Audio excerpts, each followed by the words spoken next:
Mark Carney decided to that Women and Gender Equality Canada no longer needed its own minister, right? Which it had until the recent cabinet shuffle. He did incorporate it into another department, but I was wondering how you felt when you saw that the Liberal candidate made this move. Yeah, I think is great because I think women and genders have just had too much, It's true. Yeah. and I'll ask the hard question. Where's the Department of Men? Let's do it. Let's just it's And really now we've time. said it. Yeah. Like you know what? Why don't we just call it the Department of Dick and just gender that too?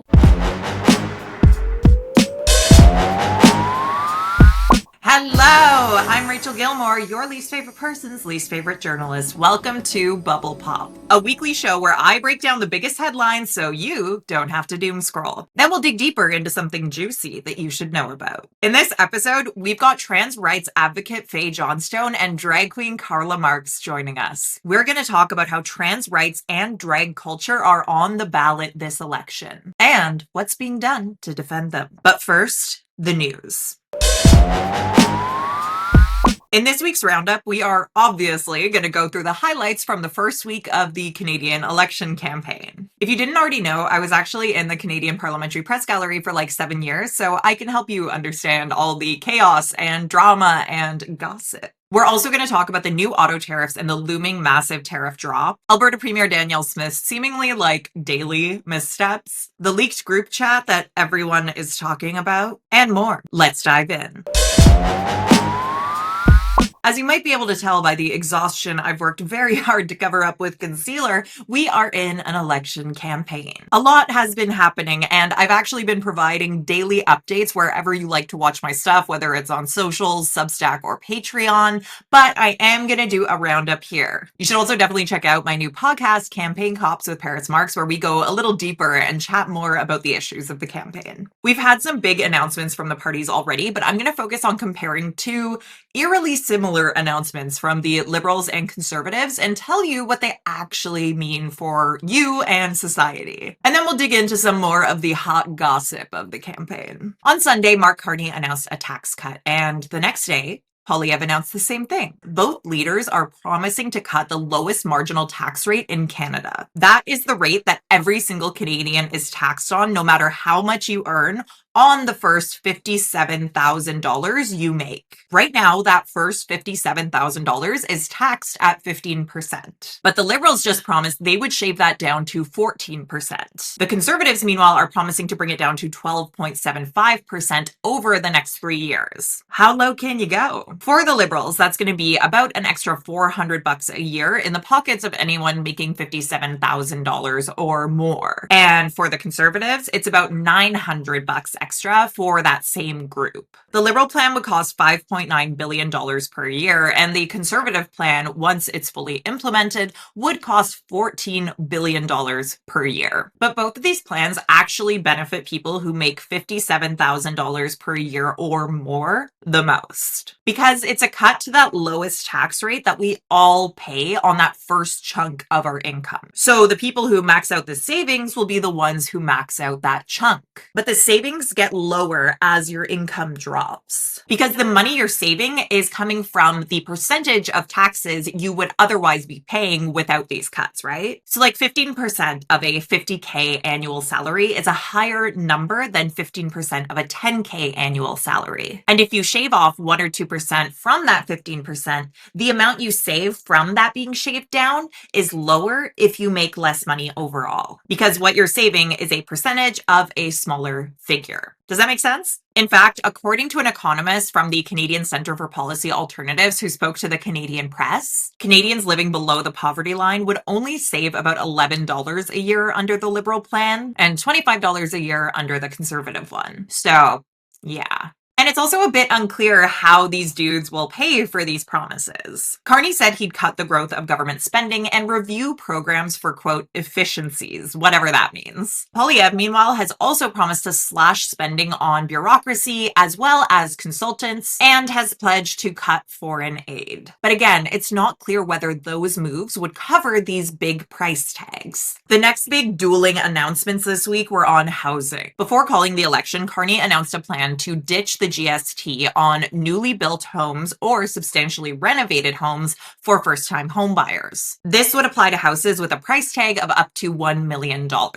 Then, on Tuesday, Poilievre announced a plan to get rid of the GST on newly built homes up to $1.3 million. But his cut is for all home buyers, not just first-time ones. That means that while Carney's plan is more so geared towards people buying a home to live in, since they'd be buying their first one, right? Under Poilievre's plan, real estate investors and people who buy up a bunch of properties, provided they're under $1.3 million, would also benefit from this GST cut. Yikes. All right, that's enough numbers. Let's talk about all of the tea that's spilled on the election so far. The Globe and Mail dropped a huge scoop on the second day of the campaign that totally dominated the day. They revealed that, to quote the opening line of their article, agents of India and their proxies allegedly meddled in the 2022 election of Pierre Poilievre as Conservative Party leader as part of a larger effort to cozy up to politicians of all parties, according to a source with top secret security clearance. Now, in the article, it does say CSIS had no evidence that Poilievre or his inner circle were aware of the alleged foreign interference. But they also weren't able to tell the now Conservative leader about this meddling at the time because he, quote,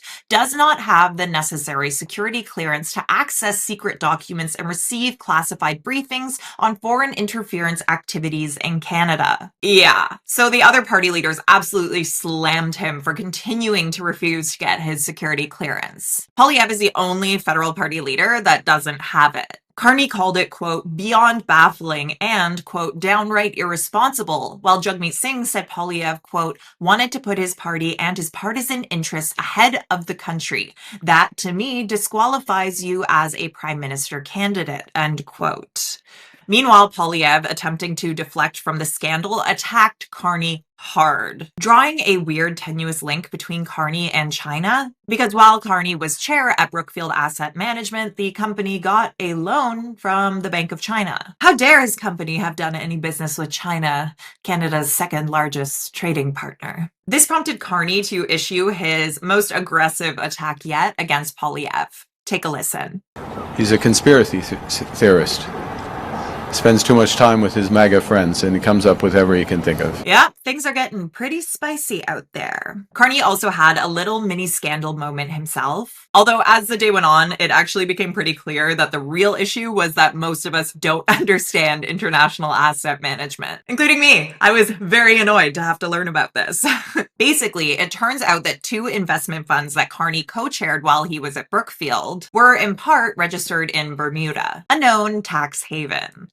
Not a great look. But when Carney was asked about this, his explanation actually kind of made sense. He said that the fund itself included a bunch of Canadian pension funds, like ones for teachers, retirees, municipal employees, yada yada. And it turns out that by parking the funds in Bermuda, which is legal, the investments wouldn't be taxed while they're parked there, and then taxed a second time when the pensioners pull out their funds. So basically, they were going to be dealing with a form of double taxation. But Carney's little move here got around that. And he did say the appropriate taxes were still being paid when those pensioners would take their funds out. Now, we can definitely debate the ethics of using tax shelters, period, and have a conversation about maybe what needs to change to close these loopholes so nobody can benefit from this. But overall, this scandal ended up being a bit more of a nothing burger than we all initially thought, in large part because it's really complicated, nuanced stuff, and we all had to learn it on the fly. Now, there were a lot more juicy moments in this campaign so far than I've mentioned here, but if I talked about them all, we would be here all day. So again, make sure you check out my daily videos and my new podcast, Campaign Cops with Karla Marx. Okay, another thing we have to talk about is the Danielle Smith of it all. The Alberta Premier spoke to the far-right rag Breitbart, and in her comments, she totally screwed over Poilievre. Not only did she say the Conservative leader, who has been trying to paint himself as the guy to take on Trump rather than the guy who is most similar to Trump, is in sync with the US president, Smith also told Breitbart that the Trump tariff threat had boosted support for the Liberals. And she said she told the Trump administration officials to, quote,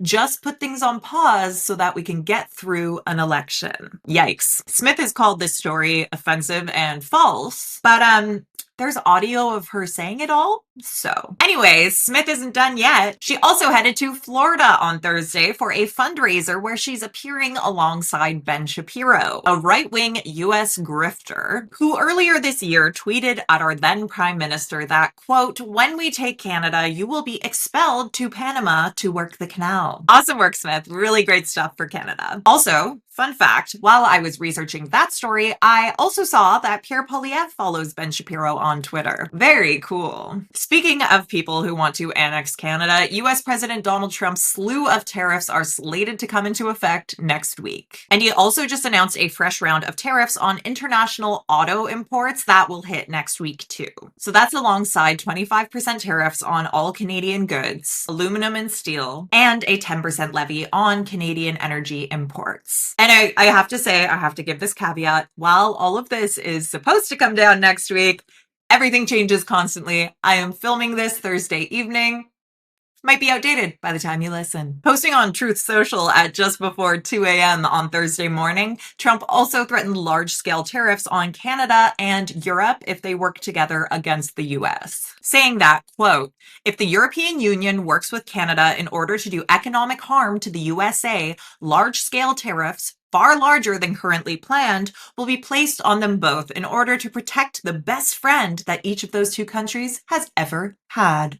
So yeah, not great. In response, Poilievre told Trump to knock it off. My message to President Trump is knock it off. Stop attacking America's friends. Carney, meanwhile, took a beat from campaigning and headed to Ottawa on Wednesday night with his prime minister hat on. Carney met with cabinet on Thursday to discuss the latest tariff threats. Speaking to reporters after the meeting, he warned us about the new direction that Canada needs to head in, and cautioned that it won't be easy, but assured us we can do it. Take a listen. Our biggest challenge as a country is becoming the most urgent. Over the coming weeks, months, and years, we must fundamentally reimagine our economy. We will need to ensure that Canada can succeed in a drastically different world.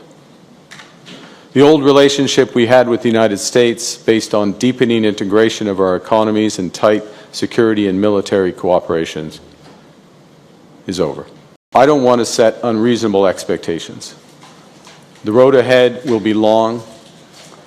There is no silver bullet. There is no quick fix.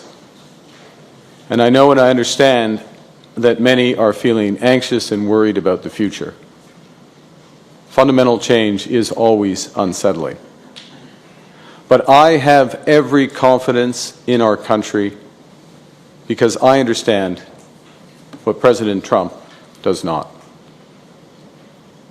That we love Canada with every fiber of our being. Oh, and when it comes to Trump's threats about us working with Europe, Carney had a bit of a spicy response. We choose our own allies in Canada. We choose how we engage those allies. We are sovereign. So I take note of the President's comment. I don't take direction from it. Speaking of the Americans, we got to talk about the group chat because this story is absolutely wild. The Trump administration accidentally added the Atlantic's editor-in-chief to a Signal group chat where they were discussing plans to bomb the Houthis. As Democrats called for U.S. Secretary of Defense Pete Hegseth to resign after the embarrassing blunder, the administration insisted that the messages that were leaked weren't actually classified, so it wasn't a big security issue. In other words, they basically begged the Atlantic to do what they initially held off on doing over concerns of publishing sensitive material.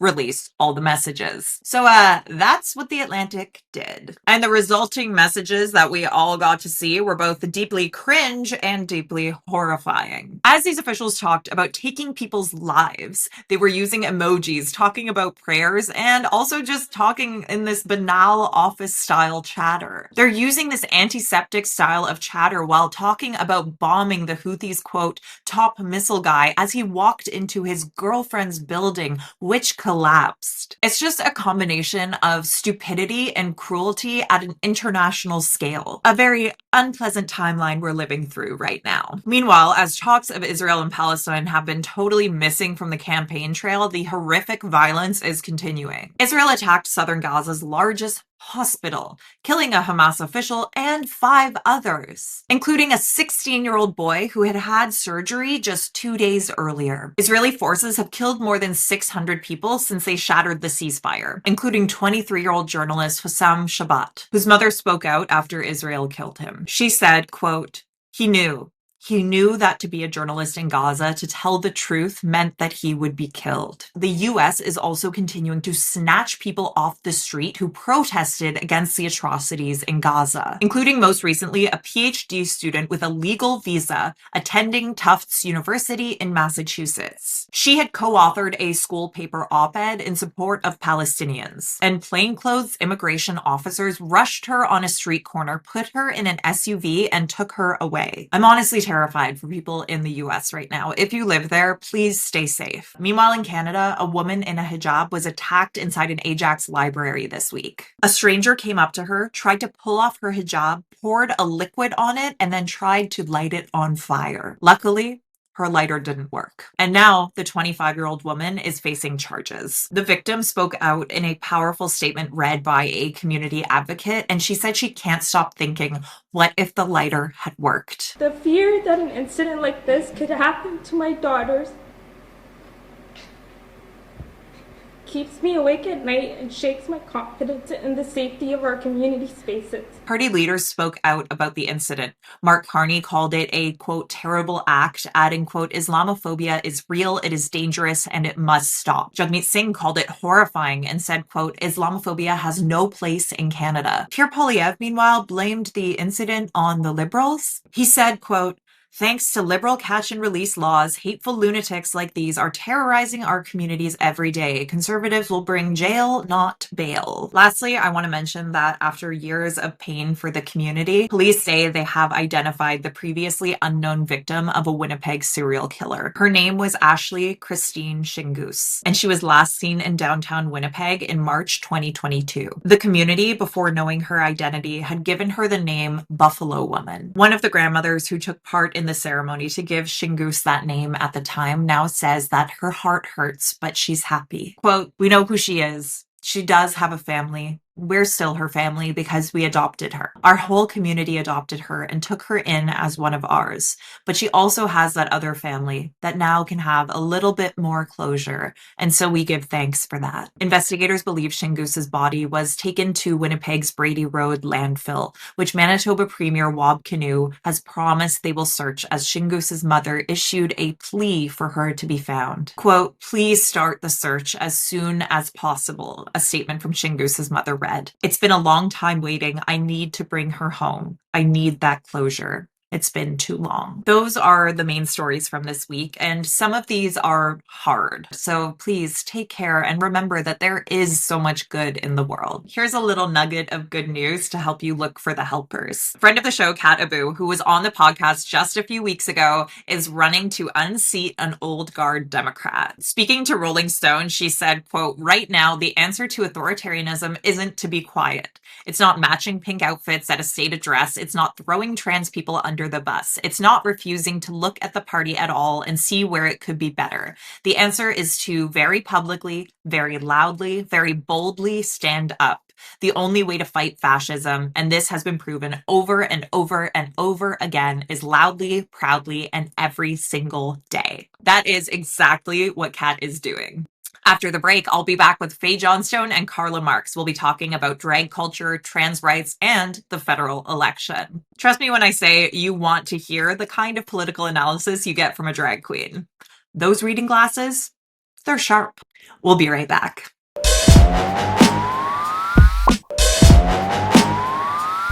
Hop in, bitch. We're dragging the vote. Canada is officially in a federal election, and drag performers and advocates are stepping up to slap misinformation and hate down. Drag itself and gender diverse rights have been increasingly under attack in recent years, as politicians decided that a key electoral strategy was to go after a tiny group of people who are just trying to live their lives. And the disinformation-fueled hate is reaching scary heights in the United States. Like in Iowa, where the governor stripped protections for trans folks from the state's Civil Rights Act, which is the first time a state has removed a protected class from a law prohibiting discrimination. But some Canadian politicians seem hell-bent on sinking to the same lows as the Americans. We've got Conservative leader Pierre Poilievre out here telling media that gender diverse people don't exist, which, to be clear, is demonstrably false. Personally, I am a man. I am a, as Okay. people who say, cis man. That's good, There that's are good. people there who, they say they're Me too. I'm gender a man as neutral. well. You are a man, Oh. yes. There are people out there who say they're have something in gender common. neutral. Yeah, they say they're gender neutral. They're a trans person. Is that something that you would recognize here, whereas in the States, at least with their U.S. government, the way they're seeing it, there's only two? I'm only aware of two, but I mean, if you come up with another list, then you're welcome to do that. But I'm aware of two. He's also made promises to push trans women out of bathrooms, changing rooms, shelters, and sports that correspond with their gender identity, prompting condemnation from Amnesty International. Oh, and he said he supports Alberta Premier Danielle Smith, who ironically uses a preferred name. She was born with the name Marlena. Her attacks on trans youth's access to life-saving gender-affirming care. It's clear.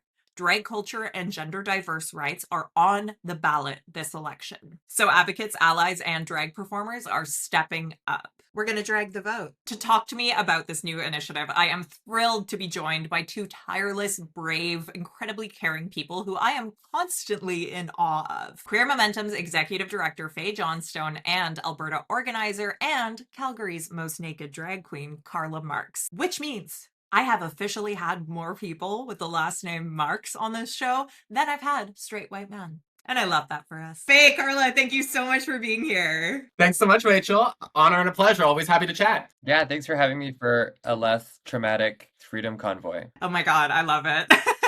So, Faye, I do want to start with you. Why are we dragging the vote now? Do you think that this election is more consequential than usual? Oh, absolutely. I think it's the most consequential election we've had for the queer and trans community since marriage equality. We see this hate rising. We see protests at drag events. Families are scared for their kids. Governments are trying to restrict people's access to healthcare.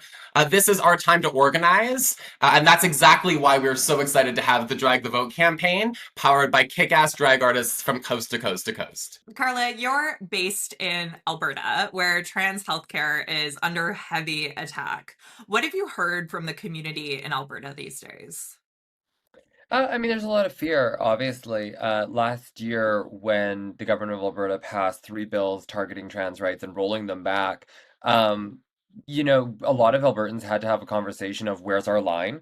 I know I did, where we had to literally sit down with our loved ones and say, at what point do we leave this place? At what point is it unsafe? Is it impossible for us to live a trans life here? And that's really what's happening because of these. We're seeing increased rates of suicidality. Members of our community are no longer with us because they didn't see a future anymore, and that blood is on Danielle Smith's hands. That she's directly responsible for increased rates of harm in this community. And then there's just the patronizing tone that she used, where she's like, if anyone says that we're not helping you, they're wrong. It's like, the old school conservatives at least let us be upset. Right now, people are pumped to get out the vote. They're pumped to try to make change. We understand it's going to be a pretty hard road to go in Alberta, but our goal is to break the blue wave, to really show that the province has changed a lot. Edmonton's changed a lot. Calgary has changed a lot. Other major cities have. And there's more very substantial progressive candidates. We have trans candidates on the ballot in Calgary. We have people who are not your usual candidates, and they're getting a lot of grassroots support of people who are no longer happy with the old boys club that the progressive conservative UCP conservative party. I don't know. They can't even stick with one name for a while. Maple Mega, whatever they're calling themselves. Yeah, and yet they're trying to control other people's names. It's a bit hypocritical if you can't even stick with a party name. Listen, if Jeff from Calgary can go by Pierre Poilievre, maybe he can learn our names too. I think also people are really it's kind of a weird election because we actually have a realistic view of what would happen if we choose one or the other, with looking at what's happening in the States and knowing how much Danielle Smith is in their pocket, advocating for Polyev to be aligned with what they're doing. Like we know this is what it will come here, and we can see how disastrous it's been in the United States. So there's kind of like a weird like crystal ball, like this is what you're voting for. We can see what will happen. Yeah, which hopefully makes a difference, right? And people actually heed those warnings. And one thing that is so important in that context, right, is just the information ecosystem and like what people are seeing out there. And Faye, I know that the gender diverse community is constantly facing false framings from bad faith people who have huge platforms. You personally felt this when you were doing the Her for She campaign, for example, and lots of other times too, but that was like a really big moment, right? For Hershey's chocolate. How do we push back against people who just won't stop lying about the gender diverse community? I think first and foremost, we call out their lies for what they are. Their attempts to turn us against our neighbors, and they're an excuse to actually roll back, human rights protections that keep all of us safe. They're an attempt to put a politician in your family doctor's office. Do you really want, like, Premier Danielle Smith to pop over your shoulder and say, actually, nah, you're not allowed access to that healthcare? Because I don't think it's the right kind. And so I think there's a whole piece here where we expose the lies and we expose the agenda underneath a lot of this, which is really to roll Canada back, 50 or 60 years. And that's a threat to families, to minorities of all sorts. That's a threat to the healthcare system that we all trust. But I think that the second piece is by having, like, telling our own stories. I hear from moms and dads and parents all the time who are worried for their trans kids. I hear from trans young folks who, they're not, activists. They're just humans who want to live their lives. And if we can tell those stories and help people understand that this is your factory worker, your farmer, your teacher, your nurse, and their families, I think that that can cut through some of the bullshit that Pierre Poilievre and the conservative misinformation machine is putting into our ecosystem. Karla, I did want to ask you too. I mean, you were talking about the way that candidates are looking a bit different in this election, and I wanted to know what you want to see from the politicians that we are watching in this election campaign. What are you going to be watching for, especially from the leaders? Well, I'm looking for, I mean, what I probably won't see, and that is an outright statement in support of trans rights. I would love to see like a progressive hubris that I don't know why our side is always concerned about bipartisanship and like coddling the feelings of like conservatives that are trolling in racism and ableism and Islamophobia and xenophobia, and we pretend like these are legitimate worldviews that we're like, well, we gotta consider what they're saying. No, let's call out what it is. We all see this, and I would love to see people say, this person is wrong. These are not our values. Like, just openly condemn this for what it is. Pierre Poilievre hates queer people. Why can't we say this? This man has openly declared war on trans people by saying there's only two genders, they're not immutable, all these kinds of things. Why are we not calling it out? He is a transphobic hate mongerer. This is ridiculous that we're not calling this out. And that, like, progressive candidates consistently are like, well, we got to work together and find a common point. We don't need to build bridges to baby Nazis who are too afraid to even say what they're actually doing. Like they're loopholing us. We banned the word Totally. Nazi. So they're like, okay, I'll just do Nazi things, but I won't call it Nazis. Yeah. Well, when the closest political lineup is that, like, Jesus, what are we doing here? Yeah, I'm just waving. I'm not doing a sick Heil, right? Like just Sure, you nuts. know Like what? Like, it's like we're all being gaslit. yeah, like um, they're gaslighting us to the gas chamber. What is happening here? But you know what I mean? They're advocating for yeah, my extermination, but because they won't say yeah, it, then we can't call it out because they didn't say the magic word. That's just what they're doing. And it's absurd to me, and I really wish that we would get like an unapologetic progressive candidate that would say, this is what we're doing, and if you don't like it, I don't care. Get on board. This is we have all the signs, we have all the evidence. We know that this is the way that people should start living their lives, that these are the rights and that we should enshrine. These are the policies that will serve the most number of people. trickle down economics is a fantasy.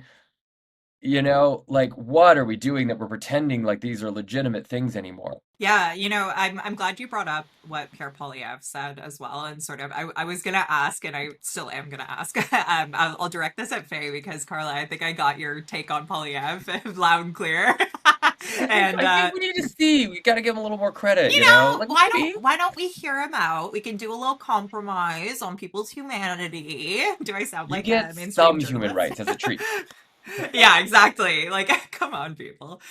So Faye, I did want to ask you about this thing that, like, Pierre Polyev went on TV and said that he was only aware of two genders, which, like, he's a career politician. He's been hearing the acronym that, like, has all of these different genders for years. There is no way that he has managed to go through life, even though he probably doesn't have a lot of queer people in his like friend circle, without knowing that that multiple genders exist, right? So it's so obtuse, and it's just one of many dangerous things that he's said about the community.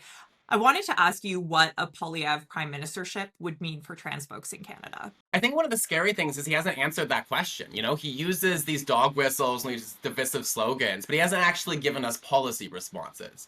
And so I'm worried that we'll see, the gutting of Women and Gender Equality Canada, cuts to feminist and women-serving organizations across the country, but also to local queer and trans services. When a gay kid is kicked out of their home, there are local organizations that keep that kid alive, that help that kid get housed and, live the best life possible. I'm worried that his agenda of like anti-woke and, we need to cut is going to lead to the jeopardization of those critical services.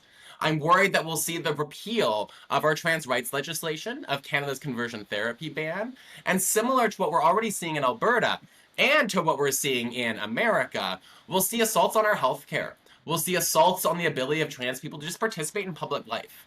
These conservatives talk about freedom, and then they want to legislate us out of existence. They want to say, no, you don't get to have the right ID on your gender marker on your passport. It doesn't hurt anybody for us to be able to live our lives, be recognized by our governments. It actually facilitates our freedom. And so I guess underneath all of this is a worry about the hypocrisy that is Pierre Poilievre's agenda, and that through this culture of anger and rage farming, we'll see the normalization of hate that literally leads to trans people being hate crimed, to trans kids getting shoved into lockers, and to families having to flee certain parts of this country in order to live their lives in a safe community. The stakes could not be higher, right? Karla, I'm sure you also saw that Mark Carney decided that Women and Gender Equality Canada no longer needed its own minister, right? Which it had until the recent cabinet shuffle. He did incorporate it into another department, but I was wondering how you felt when you saw that the Liberal candidate made this move. Yeah, I think is great because I think women and genders have just had too much, It's true. Yeah. and I'll ask the hard question. Where's the Department of Men? Let's do it. Let's just it's And really now we've time. said it. Yeah. Like you know what? Why don't we just call it the Department of Dick and just gender that too? Because no, I think it shows the problems with where we're at, and that is that the Liberal candidate is probably the strongest chance to block Polyev. And so for me, I always liken voting to taking a bus rather than an Uber. Like you take the bus that's getting as close as you can to where you're at. You're gonna probably have to walk a little bit to actually get to where it makes sense. And whilst the NDP in ways like looks attractive that way, I don't know if the bus is gonna make it. The bus is Yeah. heading really close to my house, but it's missing like a wheel or two. I don't really have a lot of vision. Like, I don't see a lot of possibility of an NDP victory. And I think that the worst case scenario for voting the NDP is that they vote split and we end up with the Conservatives. Yeah. And whilst I'm very, like, if we had proportional representation, I probably would vote for the NDP. But right now, with like my rights literally be on the ballot box, I don't have the luxury of losing and it working out. Because what if it doesn't, and we split a progressive vote in this way? I'm really worried about that. And I don't know, like we X'd out Justin Trudeau because I don't know if people got sick of having hot prime minister daddy and they just like forgot about that. I don't know if like the We had to magic wore make off for Canada people. ugly again. I'm telling you, if that guy took 3 more shirtless selfies, he'd still be prime minister. Mark my words. Oh my God, that's great. Yeah. And so we ended up with Carney, who, like, let's be very clear, is a neoliberal sense. Like, he's a banker. He's gonna austerity the shit out of us. Like, these are kind of honestly the choices that we have right now. Or do we pick the guy who doesn't know that there's more than two genders? Of course he does. He knows. Of course. He reminds me of all the like I'm getting all these conservative MLAs in my DMs right now being like, Oh, you know that secretly I support gay rights. You know that secretly I'm on your side. Oh yeah. There's really? like 6 or 7 UCP MLAs right now who are going around on this like undercover PR campaign to say that they're really actually like pro queer, but they just Oh can't my say God. anything. They all do this. They do this every time that they're like threatened and they think that maybe the party's going down, and suddenly they start like scurrying around and be like, you know, I'm not like this, right? Wow. That's Sure. so craven. Like, But I think like even like if I look at the federal conservatives, right? Like all of the red Tories have gotten quiet lately, right? And so yeah. it is like they're there, but they're happy. In Alberta, there's enough controversy around Premier Smith's government that I think there's some folks like, doing the whisper campaign of like, I'm not like those Hmm. conservatives. But because Polyev has been up in the polls until recently, we've seen everyone like fall in line behind the leader. And the most disgusting thing is like watching, some folks like Michelle Rempel, or even, Melissa Lantsman, who was talking about how like the conservatives need to stop being homophobes, and now defending the leader and allowing an agenda through that leader that is actually not just bad for trans folks, but bad for queer folks, bad for women, and their inability to choose, you know, any kind of like principles or values over power really just exposes who they are as politicians and as people. Obviously, really terrifying stuff has been happening to the rights of gender diverse folks in recent years. And I wanted to ask if you could tell the people listening to this podcast how you feel as you move through the world, living as your authentic selves in the face of this rising tide of hate. How do you navigate that? I think back to how I felt in like 2013 as like a, 18-year-old queer person, and like the hope and optimism that was in the air, this belief that, we were heading towards a future where I wouldn't have to do this work, where I could just like buy a gay bar, hang out, or maybe a cafe, make cool sandwiches all of the time, or like fancy mocktails and cocktails. And now I think about today. I think about the climate that trans people already live in, which is one where, we're harassed, we are misgendered, we're mistreated. Everyday life is hard for everybody today. Costs are going up. The dream of buying a home is further away.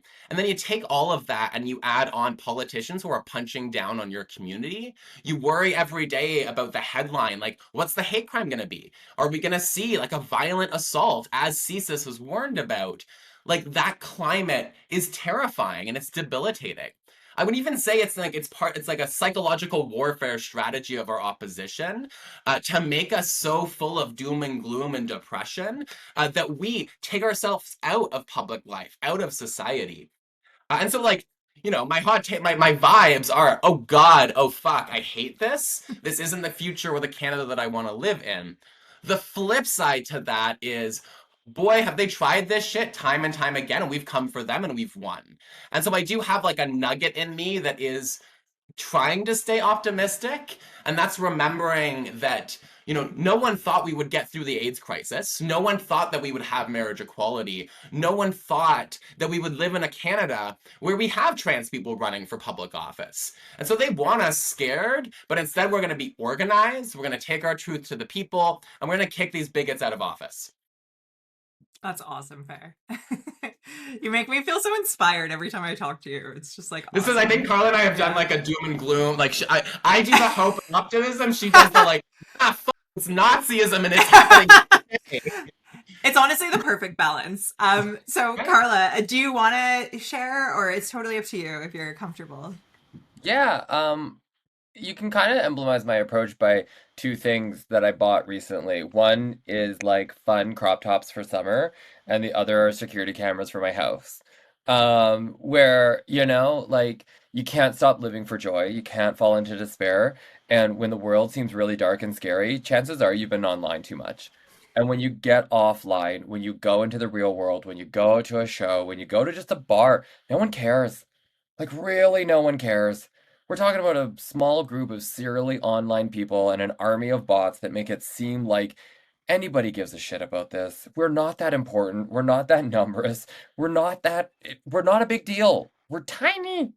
And they're whipping up a passion about it. But when you get offline, it actually fades really simply into just the fact that most people either don't care about trans people or they are supportive. And that between those two demographics, that's like 95% of people. And that's important to remember is that there's so much love around us, there's so much community around us, there's so many things that people want to know and understand and accept us. And when I started this journey, like most people just were like, I have no idea what that means. And now they regurgitate Fox News talking points. And so whenever I get frustrated, whenever I feel dark and despair, I use that to light a fire under my ass to get out there and keep advocating for this community. Because when you get into spaces that aren't maybe as safe, maybe are a little uncomfortable, that's where we can really start doing the work. And it's that work that we have to do. And I think that a lot of us possibly got a little complacent, a little like, well, this pendulum of progress is swinging. We're getting more rights. Things are going to just kind of move along and we don't really have to do too much. It'll just happen. And obviously, that's false. Obviously, we do have to be not just community members, we have to be citizens. We have to be citizens in our state, in our democracy. And that means being active. That means taking on the responsibility of making informed decisions and making community minded decisions. We're not rugged individuals. We are members of a society and a community. We have to act with those principles in mind. And that means intersectionality. That means radical empathy. That means taking on someone else's struggles as yours. And just because I don't have certain struggles, I know that those are just as valid and just as worthy of my attention as mine are for you. And if we all work together and share, like literally, we can move mountains and we can do this. And so I guess that's kind of how I look at this. Also, like, I'm from Alberta. They've been after us for so goddamn long. Like, we've we've never really had the like, well, everybody loves us because we know, like, if you go just like outside of a major city or even to like certain suburbs, girl, you're in danger. Like, we are we it's one of the reasons why prairie queer communities are so fierce is because we literally do have to protect each other. All of us have stories of being attacked physically, even in the golden era. We're like, when was that? Because the girl walked around the corner and she got slugged in the face and someone yelled faggot at her. Like these things happen all the time. And you kind of have to make a choice out on the prairies. Either you're going to let that pull you away from society, or you're gonna plant your feet and say, hell no. And I have a tattoo that says DBD, which is death before detransition, and that is 100% the vibe out here of like you're never gonna take it out of our hands. They can only make it harder to be trans. They can never stop you from being trans, non-binary, two-spirit. And I always think that we need to remember that when we're talking about trans debates, that it's not just about trans people, that this is a wider community. We always have to remember our two-spirit community members and our non-binary community members, and that we are advocating for all of those as well. And if I can just like, I think to me, Karla and I are like two of the trans folks like on stages and in communities all across Canada. And like when I go and chat with like workers and like dock workers and fishers in Newfoundland and PEI, like they're into this. When I go to a dive bar in the middle of nowhere, they're not like ramped up trying to like punch out the tranny in the room. They don't get it. They don't understand, but they just like want to coexist. So I like to remember that like Canadians, as Karla said, like Canadians don't want this. Canadians believe in freedom. They believe in human rights. They believe in equality. And while like the bad guys are using these slogans to scare people and to put us against each other, like I actually do have a fundamental belief that this is not shit Canadians want anything to do with. I miss conservatives. Because I don't think what we're dealing with is the old, like, it's not the old school conservatives. It's Totally. because those folks could be kind of reasoned with. Obviously, they perpetuated a system of injustice that didn't help a lot of people, but they could at least sometimes work towards. I mean, if you look at some of the progress that happened under conservative premiers and presidents and things like that, like sometimes they did things that weren't evil. But now I feel like there's a division between like old conservatives and just right wing radicals. And I don't have an issue with like conservatives. I have an issue with homophobes. I have an issue with racists. I have an issue with misogynists. I have an issue with people who mock people with disabilities. And if we can like I don't want to vilify someone just because they vote for something. I want them to be aware of what they're voting for. And if those are not their values, then get the heck out of there. Yeah. Well, that's the thing, right? Like we saw even just a few years ago, conservative MPs, there were people out there like Michelle Rempel Garner who was advocating for She trans fought for folks. freedom and paupers. She wanted the gays to have their party Totally. substances. Like, You know, we so loved that. yeah, so I think that it's something I struggle with because like I'm not gonna debate whether trans rights are human rights. We're not gonna like both sides that issue, and then you get accused of being partisan. But that's just such a Yeah. tell because it's not it shouldn't be a conservative ideology, and I don't think it is like a classic conservative ideology to hate trans people. It's a tool that's being used by politicians. And that is disgusting. And right now it's being Well, used by conservative politicians. and I think it's because of anger, and I Yeah. think that's what we miss is that we're looking and like saying, well, why are these new right wing movements gaining power? Well, because they're tapping into an angry population, and that population is angry because of those economic promises that have not come true, and that is because of neoliberalism. Because we have systems that are benefiting the wealthy, that are benefiting corporations over people, and that has created a lot of disaffected people. And then they're taking that anger that I think is very legitimate, and they're pulling it into these weird, culture wars when what we really need to be saying is actually you should be really mad at like oil corporations not paying royalties and not cleaning up oil wells in Alberta or whatever it is you do in Ontario. I don't know Ontario's. They got a lot But of I think it is mining. like I like the hypocrisy is one thing that I think is really like powerful to point out, right? Like Pierre Poilievre for a long time, his slogan was freedom and like get the government out of our lives. And now he's supporting policies that again put a politician in your family doctor's office and tell trans kids they can't be themselves. So I think a lot of this really is, it's an agenda that is so based in that rage farming. And the far right has created this idea that we're shoving the gay down people's throats. I'm sorry, honey, but like a pride flag doesn't hurt you. An X on a passport doesn't take anything away from you. You're allowed to be, a social conservative with your trad wife and your incel in the basement. Like, let's get them that dating platform and they'll have a good time. But don't take away my freedom. Don't take away the freedom of a parent to get their kids health care. You cross those lines and you're not a traditional conservative anymore. You're a hate monger who wants to control people and use the government to do it. Totally. And I did want to ask you because, Karla mentioned earlier about how you guys are like a very small portion of the population, right? So probably a lot of the people listening to this are going to be cis and are going to, maybe they don't even know like or have a ton of trans people that they at least realize that they encounter in their regular life, right? So I wanted to ask you, how can we be the best allies possible to you right now? I don't know if, Faye, do you want to go first with that one? Yeah. I think, for a long time we said you have to like, spotlight on the person who's impacted, right? Like put the transes on TV, do the thing. And I think there's a piece of that is still true. We need to center trans voices in this. But I need the dads to get angry for their kids right now. I need the moms to speak up. And I need them to chat with other parents.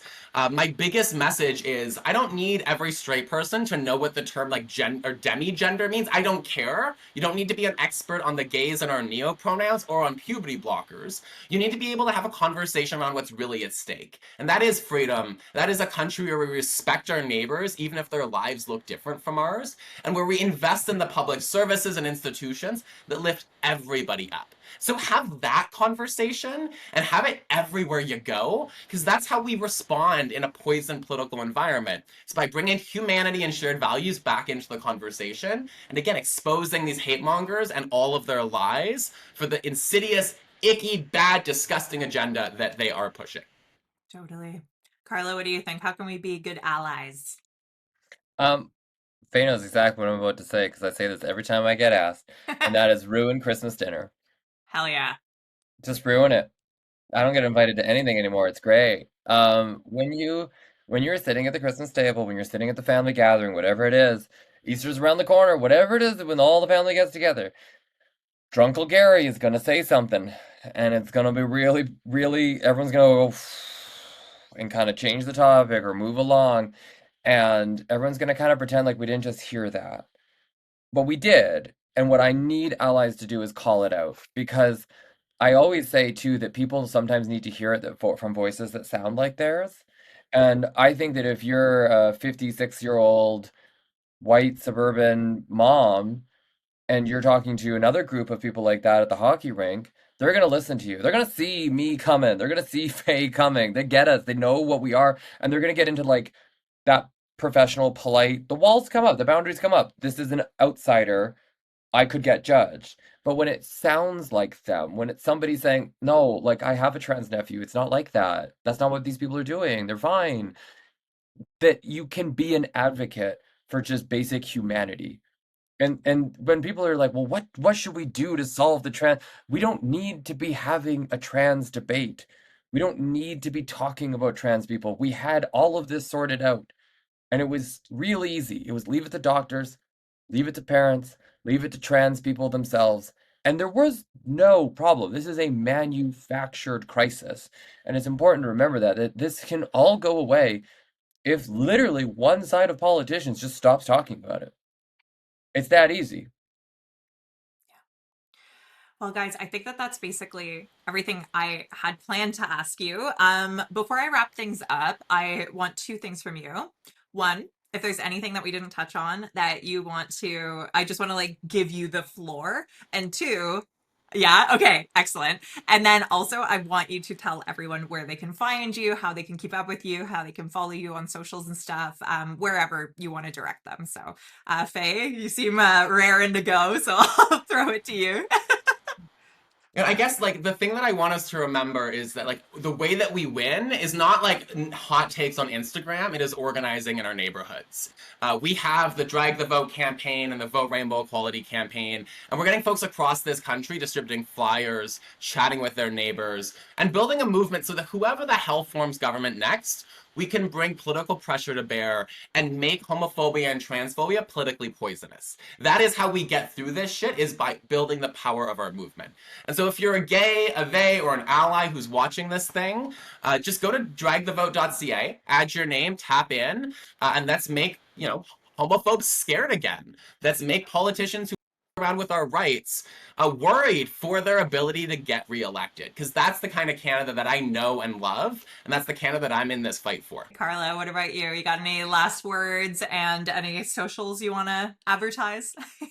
Yes. If you are listening in Calgary, we're doing a Trans Day of Visibility march, rally, and celebration down at the Municipal Plaza or City Hall from 2 to 4 on Sunday, the 30th. We're also going to be raising the trans flag up really high so you can't pull it down. And the Calgary Tower is going to be lit up in trans colors as well on Sunday. So if you're there, we'd love to have you come on down. Also, there's going to be a Drag the Vote drag show and information session happening at Diggins Pub on April 27th, just before the election. So we'd love to see you come on down there as well. It's going to be a really big drag show. We're going to try to have voter registration information there and party information. Candidates might be coming down. So it's going to be a great last minute chance to kind of get informed about where you can vote and who you should be voting for. And also, I just want to reiterate that the point of Drag the Vote is not to say vote for this candidate or that candidate, is to make sure that you're going and casting a ballot that supports queer and trans rights. Do your research, find out your candidates, make your decisions. We want you to be an educated voter. And we believe that if you do that research, you're going to come out with that information that says, these are the candidates that I would vote for that won't harm queer and trans rights. And that's what we're asking people to do. And then, yeah, if you want to get a hold of me, you can find me on Instagram at karla.marx1917. And I'm always surprised that I have to say this, but that's Karla with a K and Marx with an X. It's like Karl Marx, like the guy who got you weekends, like that guy. And 1917 is, if you've passed high school history, you know why that's there. So yeah, if you want to find me on that, that's great. Also, you can find me on Spotify and Apple Music, just at Karla Marx. I have a comedy album there, and my next comedy album debuts next month. It's called Fruity, and it's going to be available on all platforms. So if you want to hear some jokes about trans people told by a trans person, for a change, you can come and check that out too. Awesome. I will definitely be scoping that out. Thank you both so much for your time, for your advocacy. You're total badasses. I am so like fired up after talking to you. So thank you again for your time. You rule. Thanks for having me, Rachel, and thanks for having the best eyeliner in Canadian media. Oh my God. Thank you so much. Coming from a drag queen, that's like the ultimate compliment. So thank you. Thank you so much for listening to this episode of Bubble Pop. I'm Rachel Gilmore, your least favorite person's least favorite journalist. If you enjoyed this episode, consider subscribing to Bubble Pop on YouTube, Patreon, Substack, or wherever you like to listen. You can also find me on TikTok, Instagram, Twitch, and Blue Sky. I'd like to say a special thank you to Hans Vivian Wenzel for making the incredibly groovy music for Bubble Pop. You can find more of his stuff on Spotify under the artist name Hans, lowercase h with an exclamation mark. Thanks again for spending this time with me. Doing this is literally my dream job, and I couldn't do it without you. So thank you, and I'll see you next time.